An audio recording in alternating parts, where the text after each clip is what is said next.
तो पिछले एपिसोड में हमने देखा था कि हाउसियान और उस कंकाल के बीच में काफी ज्यादा खतरनाक फाइट चल रही थी। तभी हावोयू पीछे से स्केलेटन पर अटैक कर देता है, जिससे उसका ध्यान भटक जाता है। अब इसका फायदा उठाकर हाउसियान रेन थ्रस्टिंग टेक्निक का यूज करके स्केलेटन पर अटैक कर देता है, जिससे वहाँ पर हाउसियान के स्वॉर्ड के काफी सारे क्लोन बन जाते हैं, जिसका यूज करके हाउसियान स्केलेटन पर अटैक कर देता है, जिससे वो वहीं पर मर जाता है। बिकॉज स्केलेटन ने इस पर ध्यान नहीं दिया था, नहीं तो वो इसको भी रोक सकता था। तभी उस स्केलेटन के अंदर से व्हाइट कलर की एक लिक्विड निकलती है और हाउसियान के माइंड के अंदर चली जाती है। हाउसियान इससे काफी ज्यादा परेशान हो जाता है, बिकॉज हर एक डीमन के पास में डीमन कोर होता है, पर घोस्ट के पास में ना तो कोर होता है और ना ही बॉडी होती है। तो आखिर ये क्या था? तभी हाउसियान का स्पिरिचुअल फर्नेस अनबैलेंस होने लगता है, जिस पर हाउसियान अपने माइंड के अंदर जाकर इसके बारे में पता लगाता है।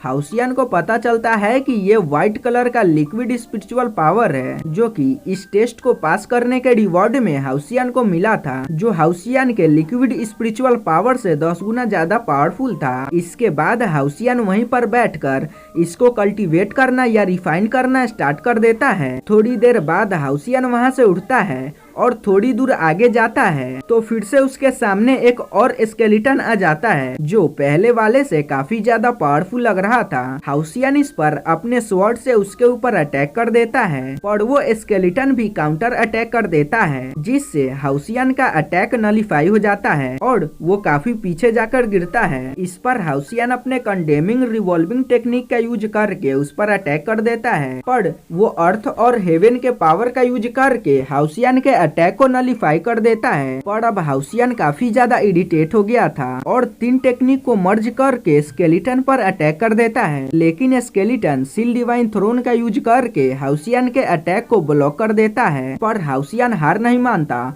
और फिर से स्केलेटन पर अटैक कर देता है, जिस पर वो सील डिवाइन थ्रोन का यूज करके हाउसियान के अटैक से बचने लगता है। तभी हावोयू अपने पुश से स्केलेटन पर अटैक कर देता है, लेकिन वो नहीं देख पाता और मारा जाता है। पर अब हाउसियान आगे ना जाने का डिसाइड करता है, बिकॉज उसे इन्हीं स्केलेटन को संभाला नहीं जा रहा था, जिसकी वजह से वो आगे आने वाले स्केलेटन के सामने नहीं टिक पाएगा। इसके बाद हाउसियान फिर से वहाँ पर बैठकर कल्टीवेशन करने लगता है और व्हाइट स्पिरिचुअल पावर को कल्टीवेट करता है, जिससे उसकी स्पिरिचुअल पावर फुल हो जाती है। तो मैं आपको ये भी बता दूं कि हाउसियान ने अभी जिस स्केलेटन को मारा था, उसके अंदर से भी उसे स्पिरिचुअल पावर मिली थी, जो कि डिफरेंट कलर की थी। थोड़ी देर बाद जब हाउसियान अपने कल्टीवेशन से उठता है, तभी उसके नेकलेस से एक पेपर बाहर आता है, जिस पर एक टेक्निक के बारे में लिखा था, और ये वही टेक्निक था जिसका यूज करके पहले वाले स्केलेटन ने हाउसियान के लेजेंडरी स्वॉर्ड के पावर को नलिफाई किया था, और इसका नाम असुरा स्ट्राइक था। और अगर हाउसियान इस टेक्निक को पूरी तरीके से सीख जाता है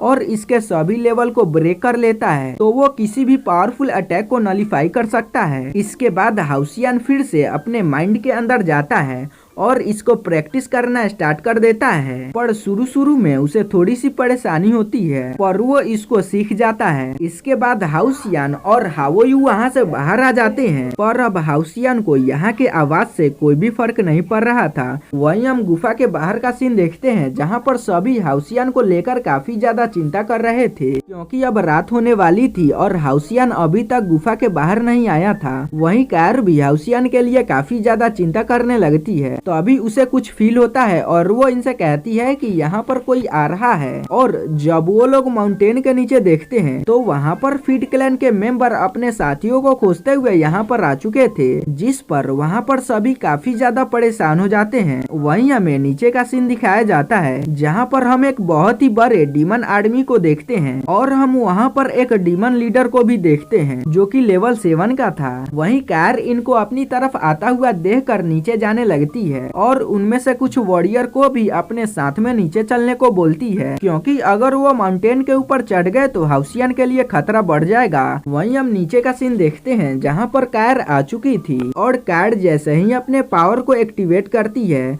तो वो पूरी जगह अंधेरे में डूब जाती है। पर उन डीमन को लगता है कि ये ऐवे ही मामूली अंधेरा है और वो इसके अंदर से पास होने लगते हैं। तभी कार एक डीमन के ऊपर अटैक करके उसके सर को काट देती है और ये डीमन लेवल 6 का था। धीरे धीरे करके वो वहाँ पर काफी सारे डीमन को मारना स्टार्ट कर देती है। अब कमांडर को भी इसके बारे में पता चल जाता है कि कोई उस अंधेरे का फायदा उठाकर उसके आदमियों को मार रहा है और वो सभी को चौकन्ने रहने को बोलते हैं और जल्द से जल्द इस अंधेरे से निकलने को बोलता है। पर कार नहीं रुकती और धीरे धीरे वहाँ पर काफी सारे डीमन को मार देती है। पर अब कमांडर काफी ज्यादा परेशान हो गया था और सभी से माउंटेन के ऊपर क्लाइंब करने को बोलता है, जो सुनकर कार थोड़ा सा परेशान हो जाती है और अपने साथ आए वॉरियर को जाकर बाकियों को इसके बारे में बताने को बोलती है, जिस पर वो बंदा ऐसा ही करता है और इसके बारे में युंगजी को सभी जानकारी दे देता है, जिस पर युंगजी अपने वॉरियर को रेडी हो जाने को बोलता है। तभी लिन वहाँ पर आगे आता है और अपने साथियों को कुछ पिल देता है, बिकॉज इस फाइट में इनकी स्पिरिचुअल पावर काफी ज्यादा ड्रेन होने वाली थी। थोड़ी ही देर में डीमन कमांडर वहाँ पर आ जाता है और इंसानों को डीमन टेरिटरी में देखकर काफी ज्यादा गुस्सा हो जाता है और अपने आर्मी को इनके ऊपर अटैक करने को बोलता है। तो अभी वहाँ पर कार आ जाती है और अपने नाइफ का यूज करके डीमन कमांडर के ऊपर अटैक कर देती है। पर डीमन कमांडर काफी ज्यादा पावरफुल था और कार को अपने एक ही अटैक में जख्मी कर देता है। इसके बाद हाउसियान की पूरी टीम कमांडर के ऊपर अटैक कर देता है, पर कमांडर इन सभी के अटैक को बहुत ही आसानी से रोक देता है और उन सभी को काफी ज्यादा हर्ट कर देता है। वहीं हम कार को देखते हैं जो कि अपने दोस्तों को पेन में देखकर काफी ज्यादा गुस्सा हो जाती है और अपने 1000 स्ट्राइक स्पिरिचुअल फर्नेस का यूज करने का डिसाइड करती है, पर उसकी स्पिरिचुअल पावर ड्रेन हो चुकी थी। इस पर कार अपने सोल को बर्न करके 1000 स्ट्राइक से कमांडर पर अटैक कर देती है, जिससे कमांडर जख्मी हो जाता है और काफी ज्यादा हैरान था कि एक लेवल 6 की लड़की ने लेवल 7 के बंदे को हर्ट कैसे कर दिया। वहीं अपने सोल को बर्न करने की वजह से कार के सभी सेंसेस बंद हो जाते हैं और वो अपने जगह पर ही स्टक हो जाती है, जिसको देखकर काफी सारे डीमन कार पर अटैक कर देते हैं। पर